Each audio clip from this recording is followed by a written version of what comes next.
She is not loud, not obvious. You will not see her coming. In fact, at first, she might appear as the answer to every silent longing you have ever had. The kind of woman who listens just enough to understand where you are weak, and then quietly builds her throne on that very fracture. Not all enemies come with weapons. Some come with silence, charm, and slow corrosion. Confucius saw her. Long before we ever had psychology textbooks or podcasts about narcissistic abuse, he warned about the woman every man should fear, not because she was strong, but because she wore the mask of virtue while cultivating something far more dangerous. Why are we drawn to people who eventually undo us? Why do we mistake manipulation for mystery, cruelty for standards, and apathy for strength? And why is it that some women seem to hold a particular kind of power, not the bold kind, not the inspiring kind, but the power to confuse, diminish, and distort the men who fall into their orbit? We are going to talk about her, not with bitterness, not with hate, but with clarity. Because if you are a man searching for peace, purpose, and deep love, you need to be able to recognize the one person who will quietly destroy all three. But this is not just about one type of woman. This is about the hidden ways power is misused in relationships, the subtle tactics that distort reality, and it is about your responsibility, your emotional sovereignty, to learn how to see clearly before it is too late. Thousands of years ago, Confucius lived in a society deeply preoccupied with order, ethics, and balance. And even within his rigid world of hierarchies and rituals, he recognized something many of us still refuse to see: that not every woman who appears submissive is harmless, that a chaotic spirit can wear a calm face, and that the greatest danger to a man is not the woman who challenges him, but the one who slowly unravels his center while pretending to worship it. This conversation has existed across centuries, from ancient China to Renaissance Europe, from Greek tragedies to modern psychology. There has always been an archetype of the woman who does not scream or seduce, but instead erodes from within. And she still exists today, in modern relationships, in workplaces, in families. So let us take a long, honest look, not just at her, but at ourselves. What draws us to her? What wounds make us vulnerable to her? And how do we step out of the confusion and into clarity, self-trust, and peace? This is not just about fear, it is about wisdom. And as we begin, remember, no enemy is more dangerous than the one we mistake for a friend. To understand the woman Confucius warned about, we must first understand the world he lived in. A world where the moral order of the universe was thought to be reflected in the structure of the family, the community, and the self. Harmony was not just a pleasant ideal, it was the very fabric that held society together. In this tightly woven world, Confucius believed in the cultivation of virtue through discipline, self-awareness, and ritual. Yet within this structured world, he saw something that unsettled him, a disruption that came not from war or rebellion, but from within the intimate corners of the household. Confucius spoke of the small man and the small woman, not as a commentary on gender, but as an archetype. He warned that when the small woman is given too much influence, disorder follows. At first glance, this sounds painfully outdated, even misogynistic. But look deeper. What he feared was not femininity. He feared manipulation cloaked in gentleness. He feared the erosion of moral clarity through emotional distortion. The small woman in Confucian thought was not every woman, but the kind of person, regardless of gender, who undermines order through deceit, passivity, or emotional coercion while pretending to uphold it. Across history, this archetype appears again and again. In Greek mythology, there is Clytemnestra, who welcomes her husband Agamemnon home with soft words and then murders him in his bath. In the Bible, there is Delilah, who does not attack Samson directly, but instead waits for him to lie in her lap, trusting, vulnerable, then hands him over to his enemies. In the stories of ancient India, There are tales of queens and consorts who use emotional influence not for good governance, but for vengeance and personal gain. These women are not portrayed as strong leaders or noble warriors. They are remembered because of the slow poison they drip through the veins of trust. And it continues in modern times. She is the woman who builds connection not through truth, but through control. She punishes vulnerability. She rewards submission. She is not always loud, not always cruel. Sometimes she appears incredibly wise, deeply spiritual, even selfless. But her energy destabilizes. Her relationships are built not on reciprocity, but on quiet domination. It would be a mistake to reduce her to a stereotype, because what Confucius and so many other thinkers pointed to is not a type of woman, but a type of energy, a presence in relationships that confuses rather than clarifies, that blames subtly, that uses guilt instead of communication, that leverages emotional need instead of truth. Over the centuries, this presence evolved. In medieval Europe, women who stepped outside traditional roles were often feared and demonized. But even within patriarchal constraints, this same warning echoed, not against strong women, but against manipulative ones. The courtly intrigues of France, the dark whispers in the corridors of royal families across Europe and Asia, were filled with figures, men and women, who rose through influence and destroyed through intimacy. In modern terms, we might call her emotionally unavailable, manipulative, covertly narcissistic. But these are just labels.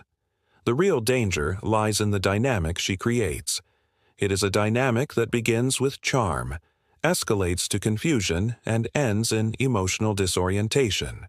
You find yourself doubting your instincts, apologizing for things you never did, shrinking, not because she asks you to, but because the very atmosphere she creates demands it.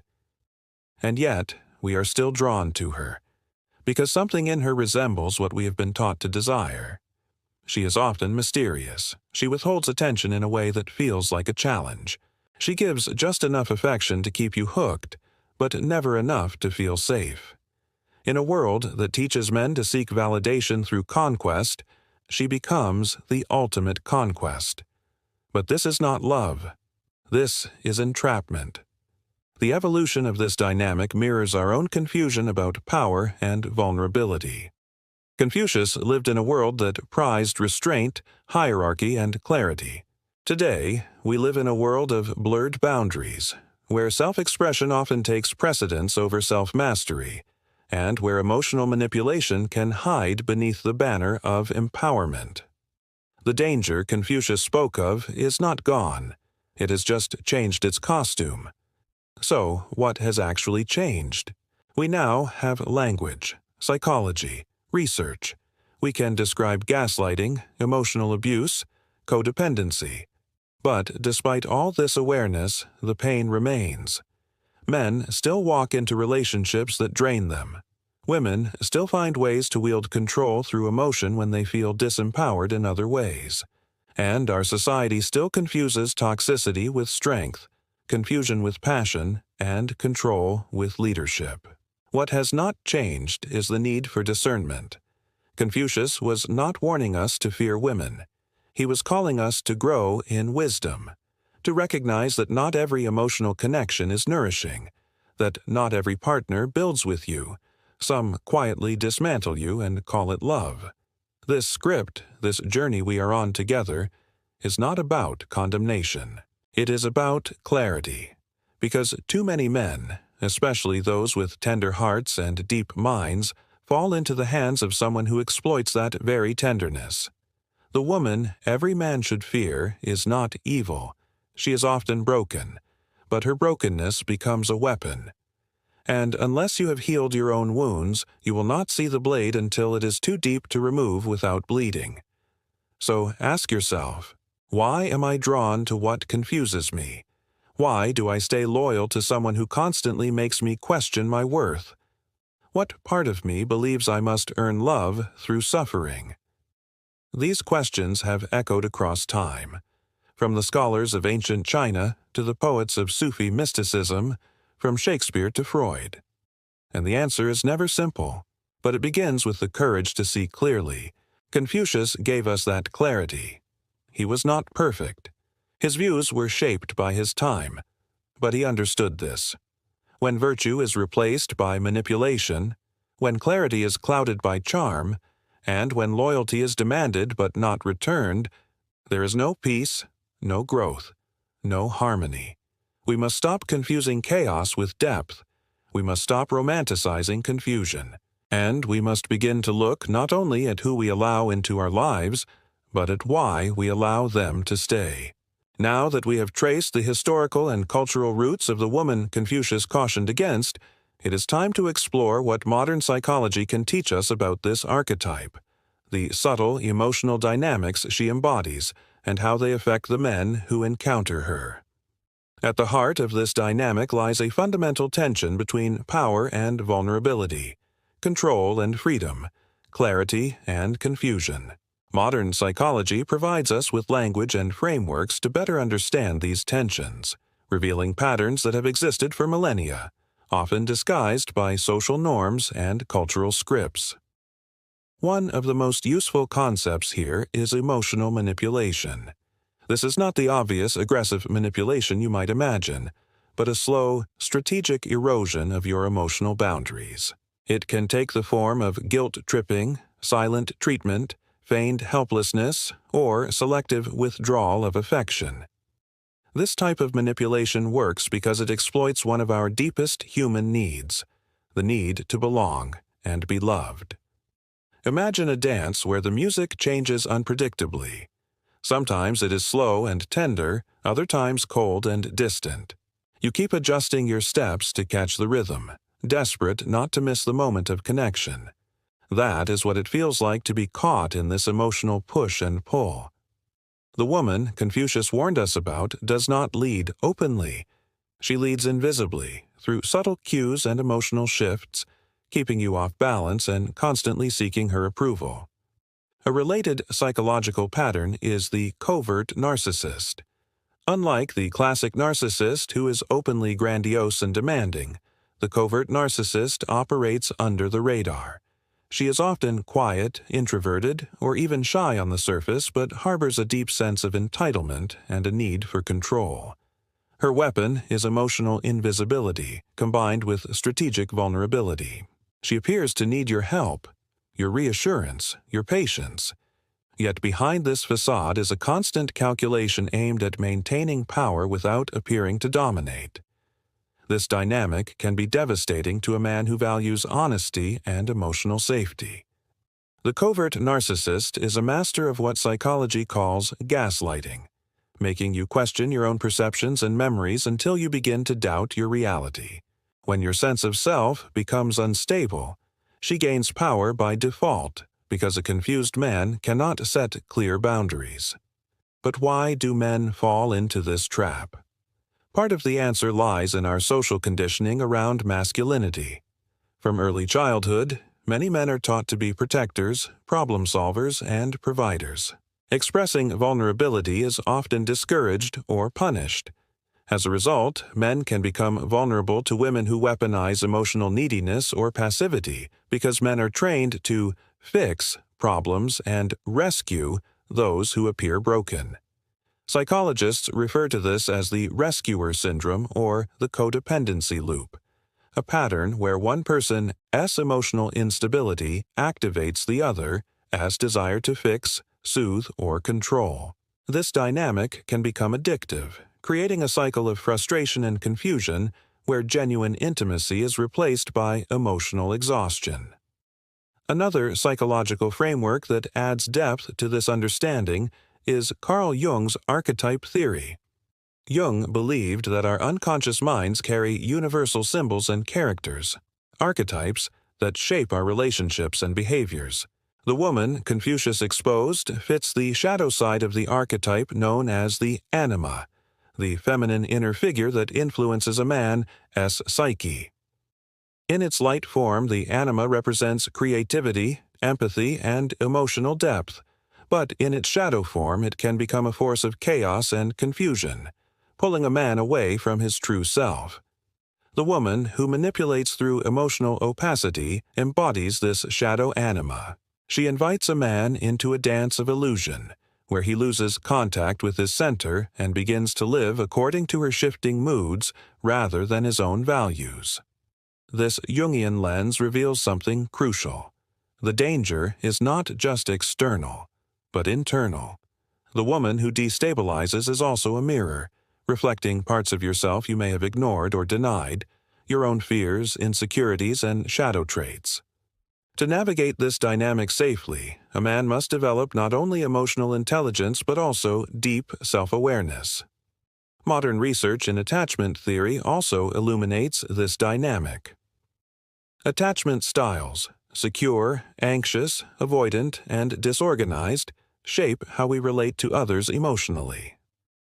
Men with anxious attachment styles, for example, are more prone to become entangled with emotionally unavailable or manipulative partners because their deep fear of abandonment makes them tolerate confusing or painful behavior in the hope of connection. Understanding your own attachment style is a powerful step toward breaking free from unhealthy dynamics. It helps you see when your needs for security and affirmation are being exploited rather than met. So, what does all this tell us?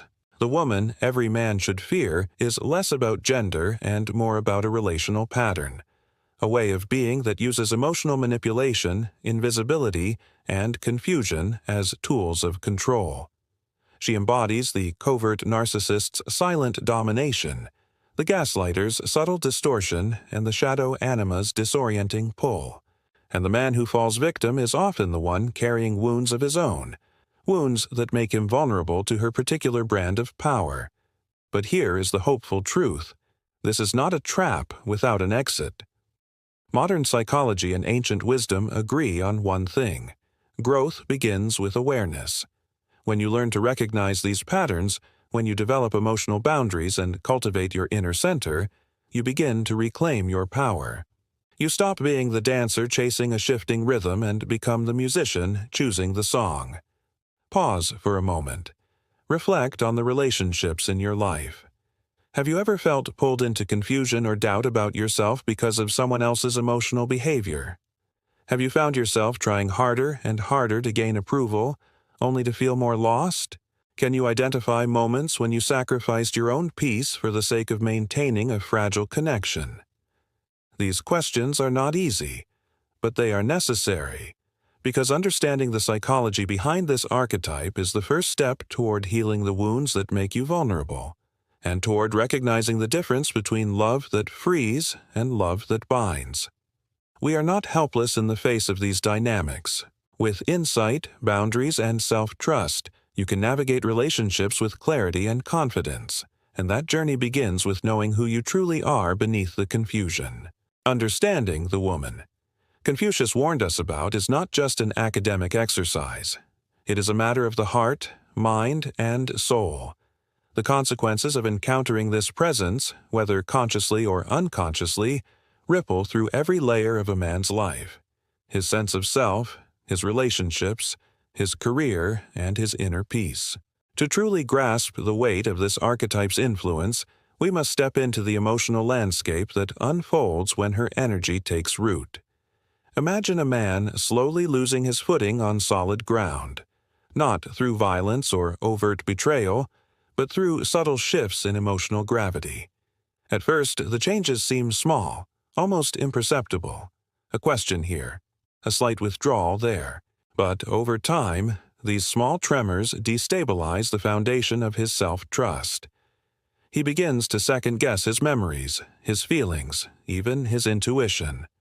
This is the emotional terrain shaped by the woman Confucius exposed, the woman whose influence quietly undermines a man's internal compass. Emotionally, this manifests as chronic confusion and anxiety. Men who find themselves trapped in these dynamics often describe a feeling of walking on eggshells, constantly careful about what they say, how they react, and how they show up. The safe, authentic expression of their thoughts and emotions becomes a distant memory, replaced by a tense performance aimed at avoiding conflict or gaining fleeting approval. This emotional turmoil does not exist in isolation. It permeates relationships beyond the immediate one. Friends may notice changes, withdrawal, irritability, or a loss of confidence. Family ties can fray as the man becomes preoccupied with trying to maintain a fragile balance in his primary relationship. The cumulative stress wears on his mental health, often leading to depression, low self-esteem, or even physical symptoms like insomnia and chronic fatigue. On a personal level, the consequences are just as profound. When emotional manipulation and confusion dominate, the man's identity begins to fragment. He loses sight of his goals and passions, unable to differentiate his desires from the expectations imposed on him. The dreams he once cherished seem distant, replaced by a sense of obligation and survival. His sense of purpose dims, swallowed by the fog of emotional disorientation. Professionally, this internal chaos can sabotage success. Confidence is a crucial currency in any career, and when self-trust erodes, so does one's ability to lead, innovate, and take risks. The man may find himself stuck in jobs that no longer fulfill him, or drifting without clear direction, paralyzed by the fear of making the wrong choice or disappointing those around him. Socially, this dynamic isolates. The woman Confucius warned about often demands secrecy or loyalty that discourages outside connections. This isolation deepens the man's vulnerability, cutting off the support systems that might offer perspective or escape. He becomes trapped not only emotionally but also physically within a narrowing world. These emotional and practical consequences are not new. History offers numerous examples where this archetype's influence shaped destinies and toppled empires, not through grand battles, but through quiet erosion from within. Take the story of King David and Bathsheba from the Hebrew Bible. Though David was a mighty king, his entanglement with Bathsheba and the manipulation surrounding that relationship led to turmoil within his family and kingdom. The power struggles, betrayals, and emotional chaos that followed disrupted the very foundation of his reign. Or consider the court intrigues of Renaissance Europe, where women like Lucrezia Borgia wielded influence through charm and strategy, sometimes manipulating alliances and decisions behind the scenes. The emotional games played in these courts had real consequences: wars, betrayals, and the shifting of power balances that altered the course of history. Even in modern times, countless men have lost not only relationships but their sense of self, career opportunities, and mental health due to emotional entanglements that mirror this archetype's patterns. The pain is real, but it is often hidden beneath layers of shame and denial. Yet, it is important to emphasize that these consequences are not the result of weakness or failure. They are the natural outcomes of a complex relational dynamic where power is disguised as vulnerability and love is masked by control. This understanding calls for compassion, both for those caught in the dynamic and for those embodying the archetype. The woman Confucius warned us about is often herself wounded, acting out of fear and past trauma. But compassion does not mean ignoring the damage or excusing toxic behavior. It means recognizing the human complexity behind the patterns and choosing to respond with clarity and boundaries rather than confusion and surrender. We all carry shadows. The question is how we face them. The impact of this dynamic is a call to awaken, to reclaim self-awareness, to nurture emotional resilience, and to build relationships rooted in authenticity and respect. It is a call to move beyond the dance of confusion and into the clarity of mutual growth. Pause again and consider, where in your life have you felt your boundaries blurred or erased by emotional manipulation? How has confusion affected your ability to trust yourself and others? What would your life look like if you could reclaim your emotional center and walk away from these dynamics with confidence? These reflections are vital because they mark the threshold between victimhood and empowerment. The woman Confucius warned about may still exist in many forms today, but so does the opportunity for transformation. Through understanding the impact, we gain the motivation to break cycles that no longer serve us and to build new ways of relating, ways that honor both vulnerability and strength, love and clarity. This journey is not easy. It asks us to confront pain and discomfort, but it promises something far more valuable: freedom. Freedom from confusion. Freedom from emotional erosion. Freedom to become the man who lives with integrity, purpose, and peace. Having journeyed through the origins, psychology, and impact of the woman Confucius warned men to fear, the question naturally arises: how do we respond? How do we reclaim our power, rebuild our boundaries, and create relationships that nurture rather than drain us? The answer lies not in avoidance or bitterness, but in conscious growth, a blend of modern psychology and timeless wisdom that cultivates emotional clarity, self-trust, and resilience. First, recognize that the path forward begins with self-awareness. Before we can engage with others healthily, we must understand our own emotional landscape deeply. Journaling is a powerful tool here. Take time regularly to write about your feelings, your interactions, and your reactions without judgment. Ask yourself questions like, what emotions arose today? What triggered discomfort or confusion? When did I feel most myself? And when did I lose that sense? Writing invites us to slow down and hear the quieter parts of ourselves that get lost amid the noise of manipulation or expectation. Next, cultivate emotional boundaries, those invisible lines that protect your inner world.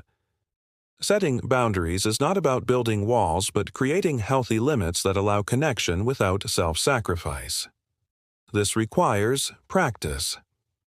Start small by identifying moments when you feel overwhelmed or drained and gently assert your needs. It might mean saying no to requests that feel manipulative or taking time for yourself when emotional demands grow too heavy. Remember, boundaries communicate respect for yourself and teach others how to treat you.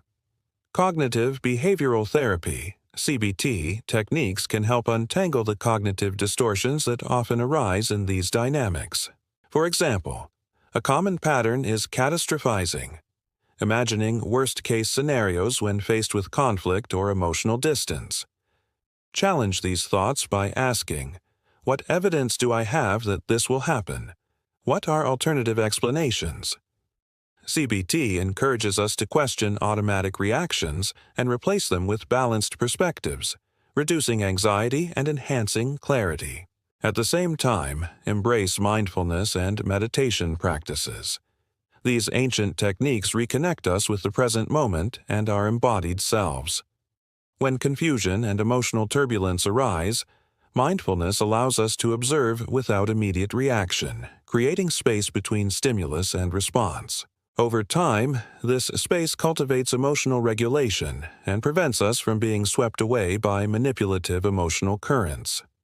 Drawing from Stoic philosophy, focus on distinguishing between what is within your control and what is not. You cannot change another person's behavior or emotions, but you can control your response. This mindset shift reduces frustration and empowers you to act with intention rather than reaction. Marcus Aurelius, a Stoic emperor, wrote, "You have power over your mind, not outside events. Realize this, and you will find strength." Another valuable practice is developing emotional literacy, the ability to identify and express feelings clearly. Many men, conditioned to suppress vulnerability, struggle with naming emotions beyond anger or frustration. Expanding your emotional vocabulary enhances communication and reduces misunderstandings. It also makes it easier to spot when someone else's emotional behavior is inconsistent or manipulative. Therapy, especially with professionals familiar with relational dynamics and codependency, can provide personalized support. Therapy offers a safe space to explore your attachment patterns, unpack past wounds, and practice new ways of relating. It is not a sign of weakness but an investment in your emotional health and growth. From traditional wisdom, Sufi teachings remind us of the importance of knowing oneself deeply. The Sufi path emphasizes inner purification and the courage to face the self honestly, including its shadows. This aligns beautifully with the journey to disentangle from manipulative dynamics, recognizing that true power comes from inner clarity and authenticity rather than external control. Community support is another pillar. Engage with groups or circles where emotional intelligence and authentic connection are valued. Sharing experiences and learning from others reduces isolation and reinforces healthy relational models. In daily life, cultivate rituals that restore your center and joy, whether that is exercise, creative expression, nature walks, or quiet reflection. These practices nourish the self beyond relational challenges and remind you of your inherent worth. Lastly, practice compassion, not only toward others but also toward yourself. Growth involves setbacks and uncomfortable realizations. Be patient with the process. Celebrate small victories like recognizing manipulation or setting a boundary for the first time.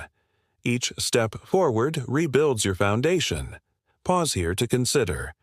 What small boundary can you begin setting today that honors your emotional needs?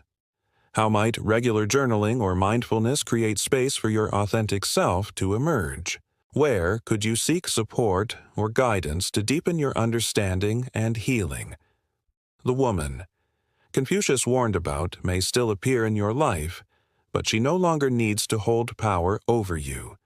Through conscious practice, you become the conductor of your emotional symphony, choosing the rhythms that serve your growth and peace. The journey is ongoing, but it is yours, and it leads toward freedom, integrity, and the kind of relationships that elevate rather than diminish.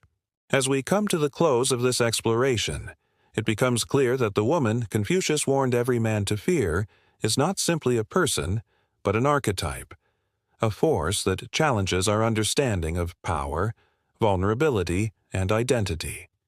She embodies the timeless struggle between clarity and confusion, strength and manipulation, love and control.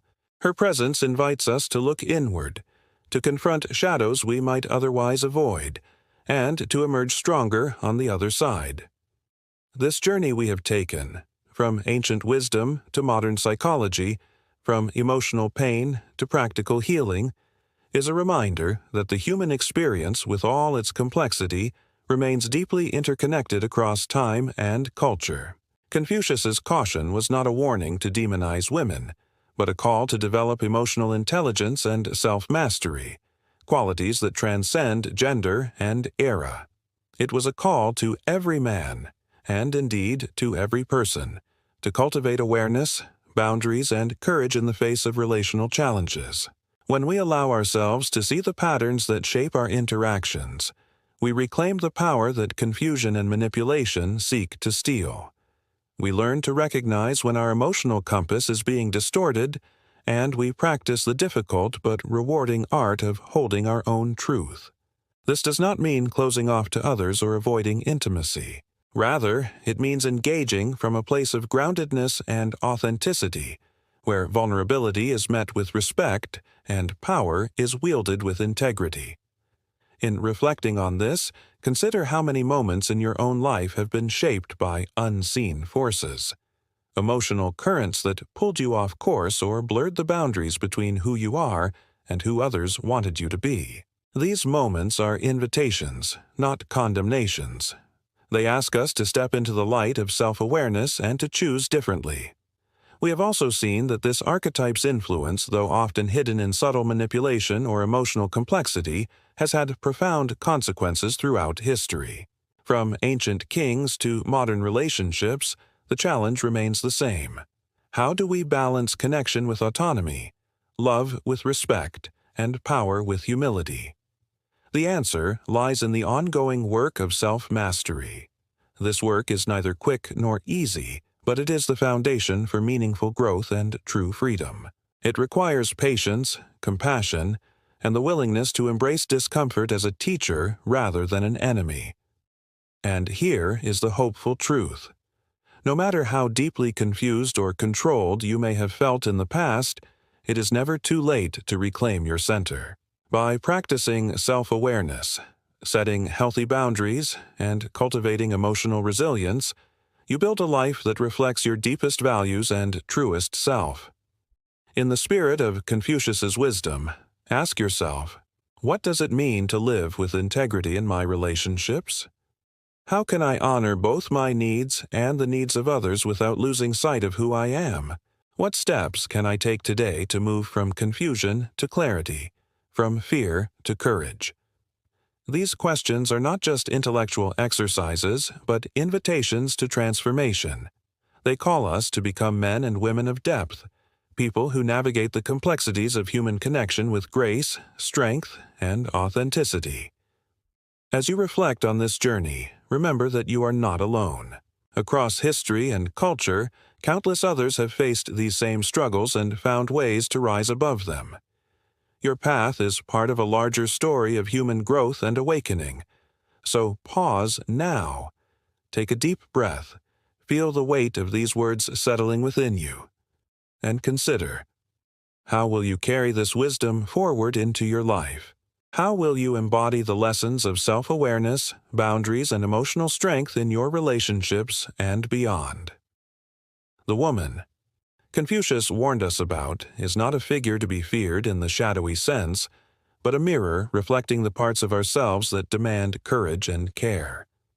When we meet that reflection with honesty and compassion, we unlock the door to deeper freedom and connection.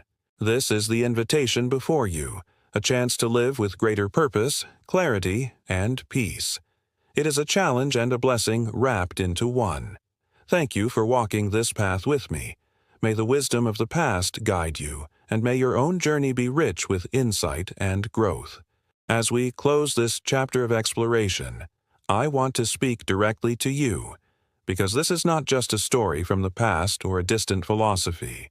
It is a living, breathing invitation for you to reclaim your power, deepen your self-awareness, and live with intention. You and I both know how easy it is to get lost in the noise of others, expectations, in the tangled webs of manipulation or confusion. But what if this moment marked a turning point? What if you chose today to step into a space where your emotional intelligence grows, where your boundaries strengthen, and where your relationships become a source of strength rather than struggle? Here, in this space, we honor the complexity of human experience, the light and the shadow, the strength and the vulnerability. This channel is a place for those who crave more than surface-level answers. A place where history, psychology, and practical wisdom blend to support real, lasting growth. If you find value in these reflections, if you feel the call to understand yourself and others more deeply, I invite you to join this community. Subscribe and become part of a journey where we explore not just what it means to survive life's challenges, but to thrive beyond them. Together, we will uncover timeless truths, navigate the labyrinth of the mind and heart, and practice tools that transform confusion into clarity and fear into courage. This is a space of growth, warm, honest, and empowering. So, ask yourself, are you ready to master your inner world? To lead your life with integrity and purpose? To walk a path of emotional intelligence that honors both yourself and those around you? If your answer is yes, then subscribe now. Let us walk this path together. Because your journey toward freedom, self-mastery, and meaningful connection is only just beginning, and you do not have to walk it alone. Welcome to the community where depth meets practice and growth is a shared adventure.